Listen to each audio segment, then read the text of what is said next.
Hello everyone. आज हम start करने वाले हैं कुछ प्रीवियस ईयर क्वेश्चंस को।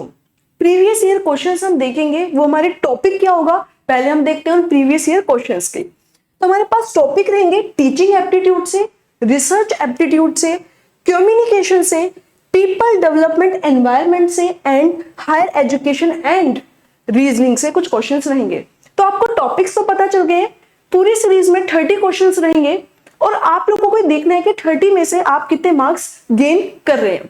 ठीक है, तो एक नोटबुक और पेन लेके जरूर बैठे, क्योंकि रीजनिंग के कुछ क्वेश्चंस होंगे। या तो आप उसको बिना पेन उठाए कर सकते हैं या फिर नोटबुक ओपन कर लें। तो आइए हम शुरू करते हैं अपना क्वेश्चन नंबर फर्स्ट। तो देखिए, the black board can be utilized. The black board can be utilized best by a teacher for. ठीक है, जो ब्लैक बोर्ड है, अभी भी आपके सामने एक ब्लैक बोर्ड पीछे लग रहा है, तो वो टीचर कैसे यूटिलाइज कर सकता है बेस्ट के लिए। तो देखिए ऑप्शन है, putting the matter of teaching in black and white. मैंने स्क्रीन को ब्लैक एंड व्हाइट कर दिया और तो मतलब मैटर सब कुछ सही हो गया, क्या यही इसका मतलब है? Second, making the students attentive. मैंने आप लोगों से कहा जागते रहो, तो क्या ओनली स्टूडेंट्स को अटेंटिव करने से ही एक टीचर ब्लैक बोर्ड का यूज कर रहा है? Third, writing the important and notable points. क्या टीचर अगर एक नोटेबल पॉइंट्स लिख रहा है जो इंपॉर्टेंट पेपर में आ सकते हैं, क्या वो बेटर एक तरीका होता है हमारा? ठीक है, लास्ट है हाईलाइटिंग द टीचर हिमसेल्फ। या टीचर क्या कर रहा है, अपने आप को हाईलाइटिंग कर रहा है। ठीक है, तो हाईलाइटिंग द टीचर हिमसेल्फ, खुद को अपने आप को हाईलाइट कर रहा है, तो क्या वो बेस्ट मेथड है? ठीक है, तो ये हमारे पास 4 ऑप्शन है और हमें बताना है कि कौन सा बेस्ट ब्लैक बोर्ड का यूज होगा। तो देखिए, ब्लैक बोर्ड का यूज होगा जब टीचर क्या करेगा, इंपॉर्टेंट एंड नोटेबल पॉइंट्स लिखेगा। क्या करेगा, इंपॉर्टेंट एंड नोटेबल पॉइंट्स को ब्लैक बोर्ड पे लिखेगा, तो वो क्या होगा, ब्लैक बोर्ड का बेटर यूटिलाइजेशन होगा। ठीक है, ब्लैक बोर्ड का रिप्रेजेंट कर पाएगा टीचर। नेक्स्ट क्वेश्चन देखते हैं। नेक्स्ट क्वेश्चन है, राइट आंसर क्या था हमारा? सी। ठीक है, नेक्स्ट क्वेश्चन देखते हैं। यहां पर communication via new media such as computers, teleshopping, internet and mobile telephone is termed as। देखिए, ये बोल रहे हैं कि जब एक कम्युनिकेशन किया जाता है, और कैसा कम्युनिकेशन किया जाता है? कंप्यूटर्स की हेल्प से, टेलीशॉपिंग, इंटरनेट और मोबाइल टेलीफोन, मतलब मोबाइल टेलीफोन से थ्रू हम क्या करें, कम्युनिकेशन कर रहे हैं। तो वो कैसा कम्युनिकेशन है? ऑप्शन रखिए, वो एंटरटेनमेंट है, हम कम्युनिकेट, वो क्या एंटरटेनमेंट है, इंटरेक्टिव कम्युनिकेशन है, डेवलपमेंट कम्युनिकेशन है, या सिर्फ ओनली कम्युनिकेशन है? सी, कम्युनिकेशन से क्वेश्चन है, ये हमें पता है। ये ओनली कम्युनिकेशन नहीं हो सकता, ना ही ये कोई ओनली एंटरटेनमेंट हो सकता। तो हमने क्या करा, 2 हटा दिए पहले से। अब हमें बी और सी में से क्या करनी है, चॉइसेस बनानी है। वो कम्युनिकेशन कैसा हो सकता है, इंटरेक्टिव या डेवलपमेंट। ये 2 चीजें हमसे पूछी हुई है। या तो कम्युनिकेशन हमारा कैसा होगा, इंटरेक्टिव होगा, या कम्युनिकेशन कैसा होगा, डेवलपमेंट कम्युनिकेशन होगा। तो देखिए, अगर हम टेलीफोन पे बात कर रहे हैं तो क्या किसी का डेवलपमेंट हो रहा है? अब आप बोल सकते हो इन्फॉर्मेशन बात की है तो डेवलपमेंट भी हो सकता है, लेकिन डेवलपमेंट यूज होता है प्रोजेक्ट्स वगैरह के लिए, कहीं पर स्ट्रेटेजिक बात होती हो जिससे कि वो प्रोजेक्ट डेवलप्ड हो रहा हो। इंटरेक्टिव, टेलीफोन पे बात कर रहे हैं, आप किसी से बात कर रहे हैं, वो आपसे बात कर रहे हैं, तो वो कम्युनिकेशन क्या हो गया हमारा, टेलीफोनिक। देखिए, अगर हमें सबके मतलब भी नहीं पता, लेकिन हमें दिख गया, क्या दिख गया, कंप्यूटर्स, मोबाइल टेलीफोनी, तो मोबाइल टेलीफोनी से जो कम्युनिकेशन होगा वो कौन सा कम्युनिकेशन होगा, इंटरेक्टिव कम्युनिकेशन होगा। ठीक है, तो राइट आंसर क्या हो जाएगा हमारा, बी। राइट आंसर क्या होगा, बी। और हम देखते हैं, ठीक है, interactive communication is an exchange of ideas. यहां पर इंटरेक्टिव क्या हो गया, हम आइडियाज वगैरह चेंज कर रहे हैं। और जबकि डेवलपमेंट कम्युनिकेशन होता है, स्ट्रेटेजिक कम्युनिकेशन होता है, जो प्रोजेक्ट्स को डेवलप करने के लिए यूज किया जाता है। ठीक है, ये कोई इंफॉर्मेशन के लिए, एजुकेशन के लिए नहीं होता। इंफॉर्मेशन, एजुकेशन, इन सब के लिए कौन सा कम्युनिकेशन होता है, इंटरेक्टिव कम्युनिकेशन। राइट, तो नेक्स्ट क्वेश्चन हम देखते हैं, डैश इज इंपॉर्टेंट। देखिए, is important when a teacher communicates with his और हर स्टूडेंट। कौन सा कम्युनिकेशन इंपॉर्टेंट है? जब एक टीचर अपने स्टूडेंट से बात करता है, ठीक है, कम्युनिकेट करता है, बातचीत करता है। ठीक है, कौन सा इंपॉर्टेंट है, सिंपैथी, एम्पैथी, एपैथी, एंटीपैथी। देखिए, इस टाइप के जब क्वेश्चंस आते हैं तो हमें सबका मतलब पता होना चाहिए। अब ये वर्ड ऐसे लग रहे हैं कि सिंपैथी, एम्पैथी में डिफरेंसेस क्या होते हैं। ठीक है, तो देखिए, सिंपैथी क्या होता है, किसी को सहानुभूति देना, कि भाई आपके साथ जो हुआ, हमें बुरा लगा, हमें अच्छा लगा, या कुछ इस टाइप से। क्या टीचर को यही करना चाहिए बस? या एम्पैथी या फिर एपैथी? तो देखिए, एम्पैथी का मतलब क्या होता है कि स्टूडेंट कैसा सोच रहा है उसकी सोच के अकॉर्डिंग काम करना। टीचर को क्या लग रहा है कि भाई स्टूडेंट ऐसे सोच रहा है, ठीक है, तो जैसे स्टूडेंट सोच रहा है उसके अकॉर्डिंग भाई कितना स्टूडेंट को समझ में आ रहा है, उसका दिमाग किस हिसाब से वर्क कर रहा है, वो कितना कॉन्सेप्ट को समझा है, कितना नहीं समझा, ये टीचर के अंदर होना चाहिए। तो ये क्या हो गया, एम्पैथी। एपैथी, ठीक है, और एंटीपैथी। देखिए राइट आंसर क्या होगा हमारा कि एक टीचर को हमेशा क्या रखना चाहिए, हमें क्या करना चाहिए, एम्पैथी रखनी चाहिए, ठीक है, कि how other person feeling and so understand, उसके मूड को अंडरस्टैंड किया, वो समझा कि वो कितना समझ पा रहे हैं। सिंपैथी नहीं रखनी चाहिए। और एपैथी क्या होता है, जब इंटरेस्टेड नहीं होते, ठीक है, किसी चीज को करना ही नहीं चाह रहे, तो ठीक है एपैथी। एपैथी नहीं होना चाहिए, क्या होनी चाहिए हमें, सिंपैथी होनी चाहिए। सिंपैथी नहीं होनी चाहिए, सॉरी, क्या होना चाहिए, एम्पैथी, ठीक है। हमें स्टूडेंट के साथ क्या करना चाहिए, एम्पैथी करनी चाहिए। तो हमारा जो राइट आंसर बनेगा तो क्या होगा, एम्पैथी, ठीक है, राइट आंसर हमारा। नेक्स्ट क्वेश्चन देखते हैं, आप लोगों की स्क्रीन पर है। जैसे ये क्वेश्चन दिखा हमें पता चला ये क्वेश्चन किस चीज का है हमारा, ये क्वेश्चन है हमारा रीजनिंग में कोडिंग का, ठीक है। तो देखते हैं क्वेश्चन कैसे होगा। देखिए in a certain code Ghalib is represented by HBMGC, ठीक है। यहां पर जो वर्ड लिख रखा है सबसे पहले उन वर्ड्स को लिखो। देखिए यहां पर हम लिखते हैं कि गालिब लिखते हैं पहले, सबसे पहले तो हमने यहां पर स्टार्ट करा गालिब, यहां पर हमने लिखा गालिब। गालिब को रिप्रेजेंट कैसे किया जा रहा है, यहां पर हमने लिखेंगे HBMJC, ठीक है। तो G क्या होता है 7, यहां पर कितना आ गया, H कितना होता है 8, A कितना होता है 1 2, तो हमें देखने से ही पता चल गया LMIJBC, ठीक है। तो इसका मतलब एक वर्ड आगे बढ़ रहे हैं, एक वर्ड आगे बढ़ रहे हैं, तो इसका मतलब हमारे पास क्या है, टाइगर। तो टाइगर से आगे कैसे बढ़ेंगे, टी के बाद क्या आएगा, यू। जैसे यू आया ये ऑप्शंस तो हमारे हट गए दोनों। उसके बाद आई के बाद क्या आएगा, जे। तो हमारा जे दिख गया हमें, तो राइट आंसर क्या हो जाएगा हमारा, ए।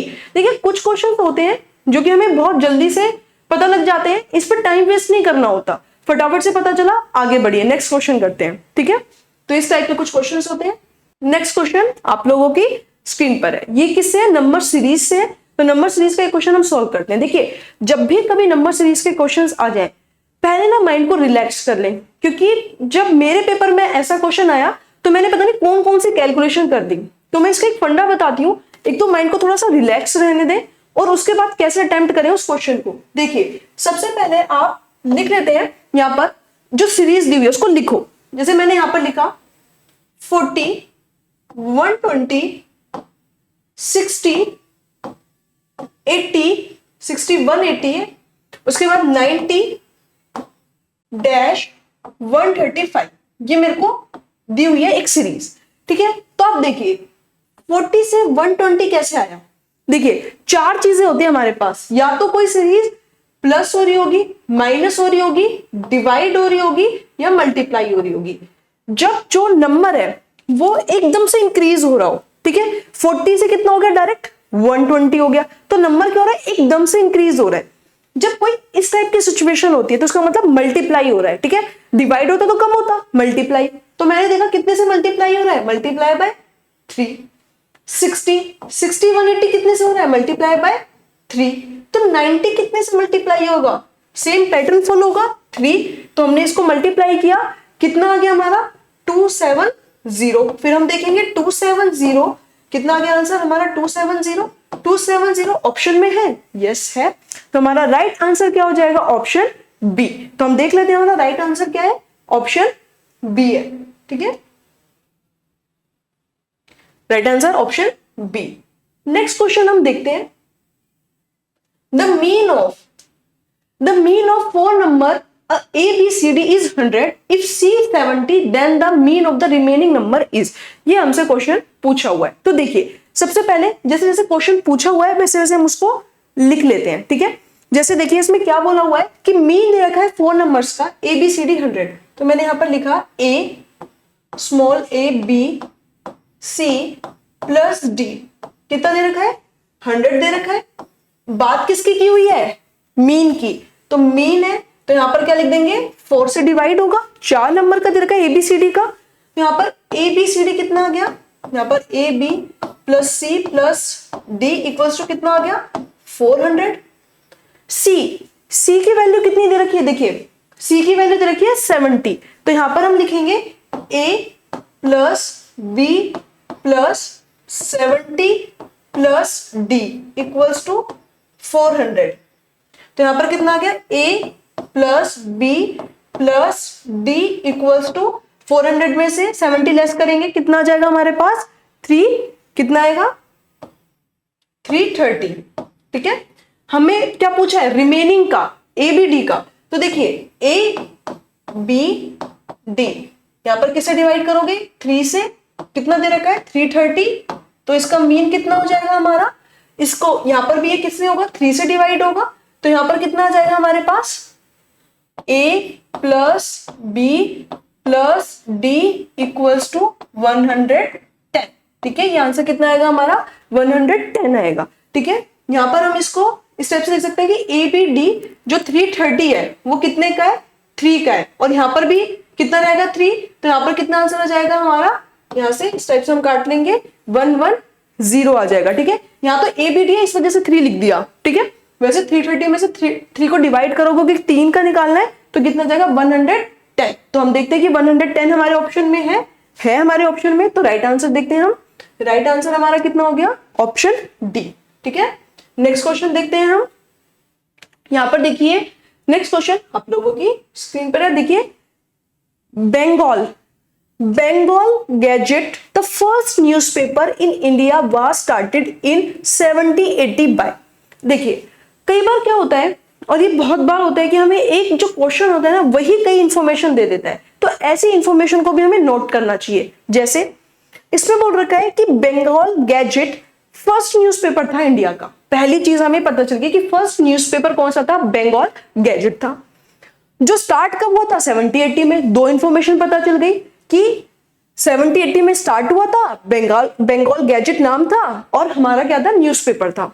अब ये पूछे कि स्टार्ट किसने किया था, इसका राइट आंसर इसी स्क्रीन पर लिखा हुआ है। ठीक है, क्योंकि हम इसके बारे में और थोड़ा सा डिटेल में पढ़ेंगे, तो राइट आंसर क्या रहेगा ऑप्शन बी, जेम्स अगस्त हिस्की। ठीक है, ये एक पर्सन थे जिन्होंने क्या किया था, फर्स्ट न्यूज़पेपर इंडिया में चलाया था। ठीक है, अब ये देखिए इसके बारे में थोड़ी सी हिस्ट्री को हम रीड आउट कर लेते हैं। देखिए ये पर्सन थे, आपको यहां पर दिखेंगे, ये पर्सन थे जिन्होंने क्या करा था, फर्स्ट न्यूज़पेपर चलाया था। ठीक है, Bengal gazette was the first English language, सबसे पहली चीज इंग्लिश लैंग्वेज, क्योंकि ब्रिटिश थे तो सब कुछ इंग्लिश में ही, तो हिंदी कौन सा न्यूज़पेपर चला था, इंग्लिश में ही चला था। कब पब्लिश किया था, it was founded in Calcutta, सबसे पहले कैपिटल ऑफ ब्रिटिश। अच्छा, ब्रिटिश की कैपिटल कौन सी थी, कैलकाटा। ये हमें थोड़ा सा एक्स्ट्रा इंफॉर्मेशन मिल जाती है जब इस इंफॉर्मेशन को हम रीड आउट करते हैं। बंगाल गैजेट फर्स्ट न्यूज़पेपर 70-80 में चला था, किसने चलाया था, बस हिस्की ने चलाया था, हमारे जेम्स अगस्त हिस्की ने इंग्लिश में चला था, और कहां पर हुआ था, इंडिया में कैलकाटा क्या थी, ब्रिटिश की कैपिटल थी उस टाइम पर। तो हमें काफी इंफॉर्मेशन इससे पता चल गई, क्योंकि कई बार आप देखोगे कि वही स्टेटमेंट की फॉर्म में हमसे पूछा होता है, तो हमें इंफॉर्मेशन यहां से गैदर कर लेनी चाहिए। ठीक है, तो हम नेक्स्ट देखते हैं।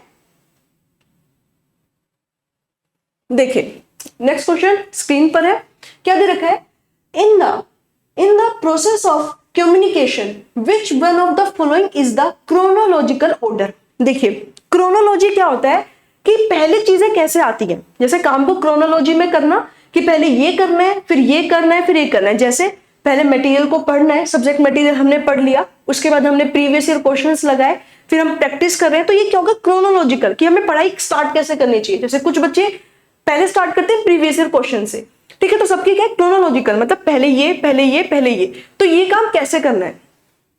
तो यहां पर पूछा गया है in the process of communication which one of the following is the chronological order, इसमें से क्रोनोलॉजिकल ऑर्डर क्या है। तो देखिए सबसे पहले क्या होगा, कम्युनिकेटर जो बात करना चाहता है, कम्युनिकेटर, मैसेज क्या चीज होगी, पहले मैसेज होगा, मीडियम होगा, पहले मीडियम होगा, मैसेज होगा। तो देखिए हम इसको समझते हैं। देखिए सबसे पहले क्या होता है, एक कम्युनिकेटर होता है, कौन होता है, कम्युनिकेटर होता है।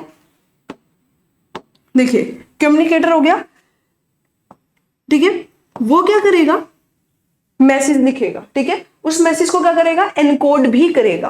पहले क्या करेगा, एनकोडिंग करेगा, फिर वो मैसेज को क्या करेगा, भेजेगा। मीडियम भी होगा जिससे वो भेजेगा। उसके बाद कोई दूसरा पर्सन उस चीज को क्या करेगा, रिसीव करेगा, देन उसको क्या करेगा, डिकोड करेगा। ठीक है, इसको हम और अच्छे से समझ लेते हैं। मैंने नेक्स्ट स्लाइड में इसका चार्ट भी दिया हुआ है कि फीडबैक कहां पर यूज होता है, तो यहां पर हम और अच्छे से समझ लेते हैं। नेक्स्ट देखते हैं।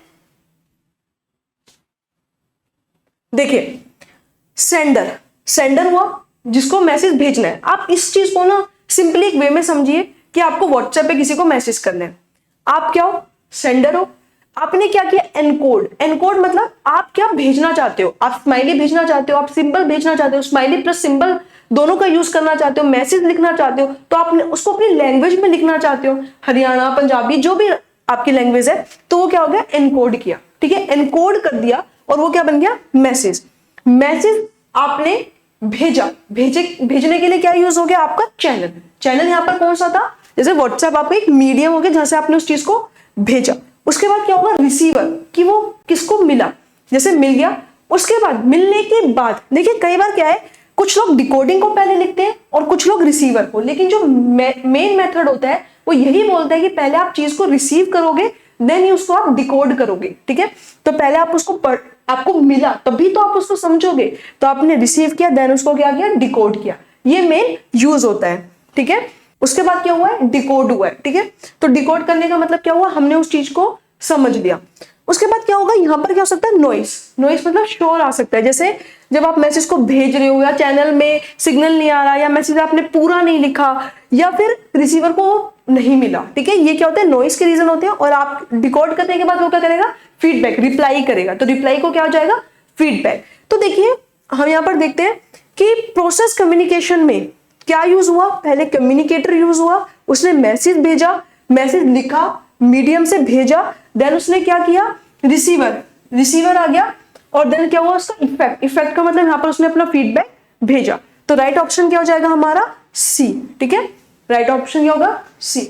नेक्स्ट क्वेश्चन देखते हैं। ठीक है, देखिए नेक्स्ट क्वेश्चन में क्या दे रखा है, ए गीगाबाइट इज इक्वल टू। देखिए मैंने ना इसका नेक्स्ट स्लाइड में चार्ट भी लिखा हुआ है कि गीगाबाइट कितना होता है, टेराबाइट कितना होता है, किलोबाइट कितना होता है, बाइट्स कितना होता है। ये क्वेश्चन बहुत फेमस आता है, आईसीटी का है, इंफॉर्मेशन कम्युनिकेशन एंड टेक्नोलॉजी में। आईसीटी जो हमारी एक 10 सब्जेक्ट में से एक बुक है, उसमें से है। तो देखिए यहां पर देखते हैं, इसको आगे फर्दर समझ लेते हैं कि किस टाइप से होता है। देखिए एक बिट कितना हो गया, 0। एक बाइट क्या हो गया, 8 बिट की होती है। किलोबाइट को क्या बोलते हैं, KB. Megabyte MB, GB, terabyte GB के पास। अब देखिए जीबी तो आप लोगों को पता है कि वोडाफोन का या किसी का भी एयरटेल का रिचार्ज करे तो इतनी जीबी मिलती है। ठीक है, तो गीगाबाइट में 1024, देखिए यहां पर कितना है, 1024 ही होता है। तो सबसे पहले क्या आता है, केबी, एमबी, फिर कौन सा आता है, गीगाबाइट, फिर टेराबाइट, और फिर कौन सा आता है, पेटाबाइट। ठीक है, ये हमें लर्न करने होते हैं। और कितना होता है, 1024 ही आता है। ठीक है, तो क्या करेंगे, किलोबाइट में बाइट्स इतनी होती हैं। ठीक है, पहले बिट में यहां पर देखेंगे बाइट में कितनी बिट होती है, 8 बिट होती है। ये सिर्फ हमें चार्ट को लर्न करना होता है। ठीक है, तो क्वेश्चन क्या था हमारा, क्वेश्चन देख लेते हैं। एक गीगाबाइट, तो देखिए गीगाबाइट कितना दे रखा था यहां पर, गीगाबाइट में कितनी होती है, मेगाबाइट। ठीक है, तो एमबी से क्या बनता है, गीगाबाइट बनता है। ठीक है, तो हमने यहां पर देखा कि कितना एमबी से 1 गीगाबाइट बनता है। ठीक है, ये हमें लर्न करना होता है, थोड़ा सा समझना होता है। एक बार हमने समझ लिया कि पहले एमबी आती है, फिर जीबी आती है, जैसे एमबी खत्म हुई तो 1 गीगाबाइट बन गया।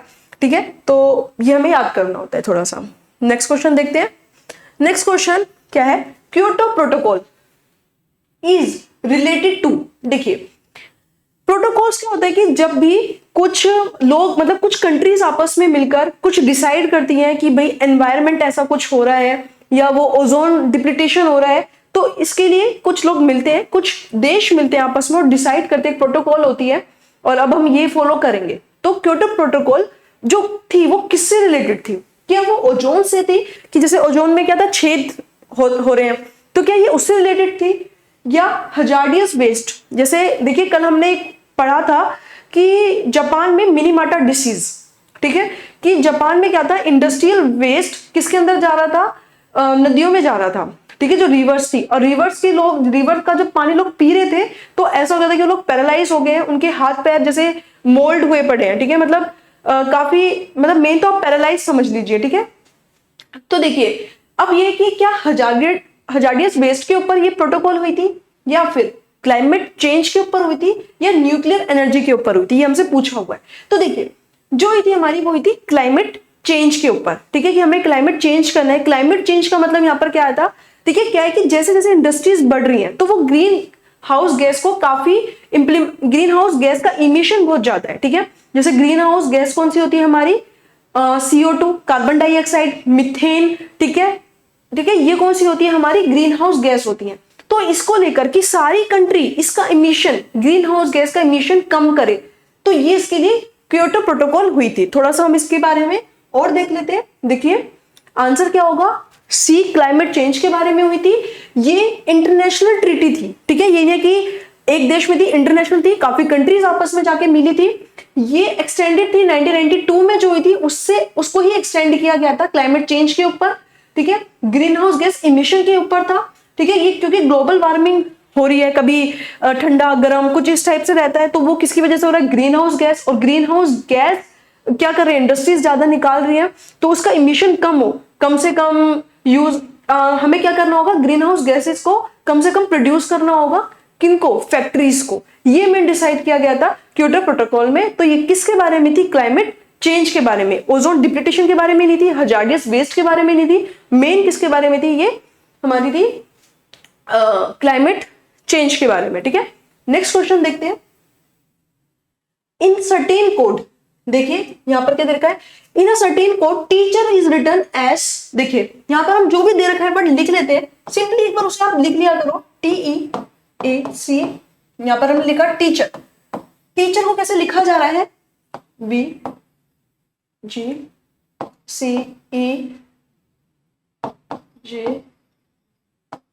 ठीक है, यहां पर हमने लिखा। अब देखिए T कितना है 20, V कितना है 22, E कितना है 5, G कितना है 7, A कितना है 1, ये कितना है 3, C कितना होता है 3, E कितना होता है 5।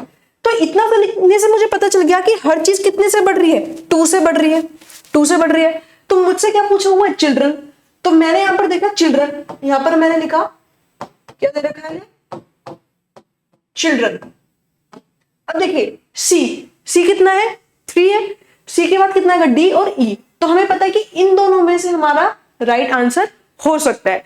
अब E के बाद क्या दे रखा है, हमें फटाफट से पता चल जाएगा H कितना होता है 8 होता है, H के बाद क्या आता है J, ठीक है, देखो H कितना हो गया 8 हो गया, यहां पर कितना आएगा 10 आएगा, 10 कितने पे आएगा, J पे आएगा। तो राइट आंसर क्या हो जाएगा हमारा, ऑप्शन B। तो B क्या हो जाएगा हमारा, राइट ऑप्शन हो जाएगा, ठीक है। तो राइट ऑप्शन क्या होगा हमारा, आंसर क्या होगा, B होगा, ठीक है। इस टाइप से हमें ये वाले क्वेश्चन कोडिंग वाले करने होते हैं। नेक्स्ट क्वेश्चन देखते हैं।